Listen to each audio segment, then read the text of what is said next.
I'm going to speak on environment for a moment. Our environment determines our altitude, our ascent or descent. As I became more aware of my surroundings, became more aware of what was affecting me, I was able to notice the subtleties in what my environment was doing to me. And I have a hypothesis here I'm going to share with you. I firmly believe that our environment makes us who we are. You become the product of your environment.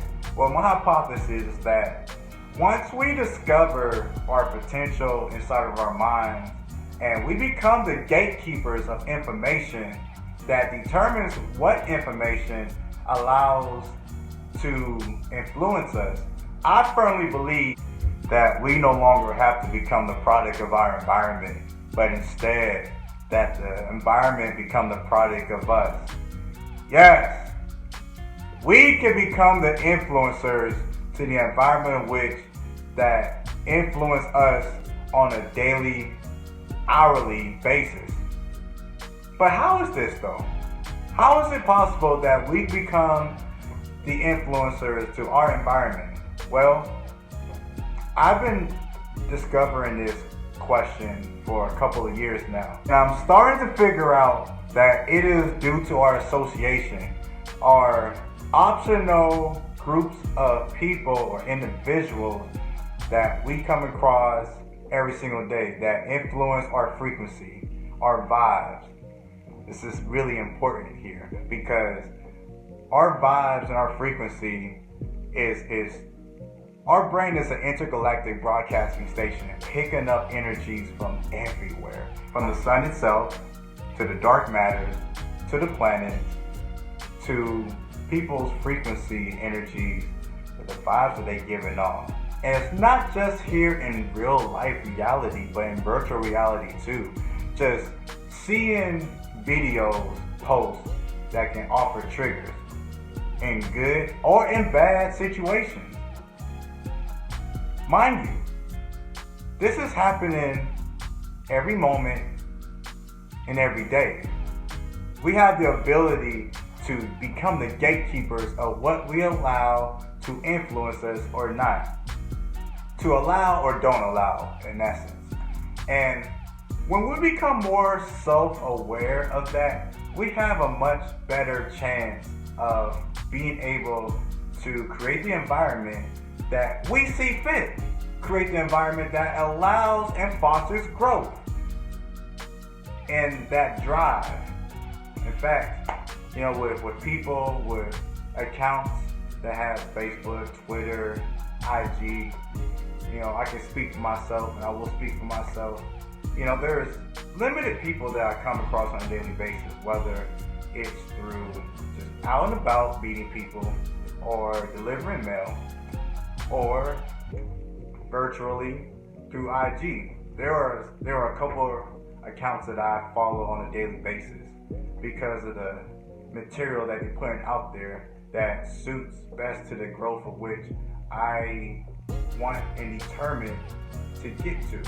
Energies became very important for me as I continue this journey of which I'm in, this journey of which that I'm sharing with y'all. I had to become more aware that my divine masculinity must match with my divine femininity. This is something that is not talked about nearly enough, especially with males, because it seems to have some type of negative connotation to be more entrenched inside your femininity. Well, in essence, because I am a male. However, when we were born with male and female energies. And with chemistry, if you do not have a balance, you create an imbalance. And too much of an imbalance causes an explosion or an implosion. That's not suitable for a growth-filled environment now, is it? We must become more aware of how to match both energies together. But that is a topic for another time. This is the journey in which I'm going through to figure out, okay, besides my shadow work, what must I do to become the best version of myself? It is me consciously controlling what's going on in the 6 or so inches between my ears. That I'm worth millions from the neck up. A cricket can jump 3 feet in the air, or 36 inches. Put a cricket inside of a mason jar. Put a lid on that jar. The cricket will proceed to jump out of that lid, or so it thinks. It goes to the ceiling, bumps its head and or its body, constantly crashes to the lid. And it keeps doing that. And it keeps doing that. Eventually, the legs become conditioned to the ceiling.